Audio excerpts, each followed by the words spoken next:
శ్రీమతే రామాంజన్మ అందరికీ దాసోహమండి. ఈరోజు ధనుర్మాసంలో 16వ రోజు.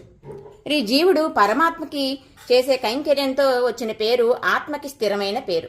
ఉపాధిని బట్టి వచ్చేది అశాశ్వతం. అందుచేతనే అనంతుడికి శేషుడు అనే పేరు వచ్చింది.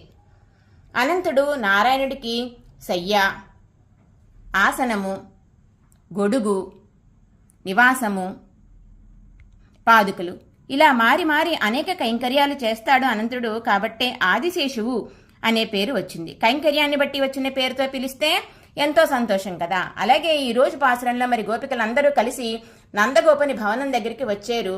ఆ గోప భవనం యొక్క ద్వారపాలకుణ్ణి, భవన పాలకుణ్ణి కూడా పిలుస్తున్నారు. వారి పేరుతో పిలవకుండా కోయిల్ కాప్పానే, వాసల్ కాప్పానే అని వారు చేసే కైంకర్యంతో పిలుస్తున్నారు. అది వారికి కూడా ఎంతో సంతోషం. ఓ భవనపాలక లోపలికి విడువుము, ఓ ద్వారపాలక మణికవాటపు గడియను తెరువుము. మాకు కృష్ణుడు నిన్ననే పర అనే వాద్యాన్ని ఇస్తానని మాట ఇచ్చాడు. మేము అందుకోసమే వచ్చాం. మాకు వేరే ప్రయోజనమేమీ అవసరం లేదు. మమ్మల్ని లోపలికి పోనివ్వవలెను అంటూ ఆ ద్వారపాలకుణ్ణి, భవనపాలకుణ్ణి కూడా ప్రార్థిస్తున్నారు ఈ రోజు పాసురంలో గోపికలు.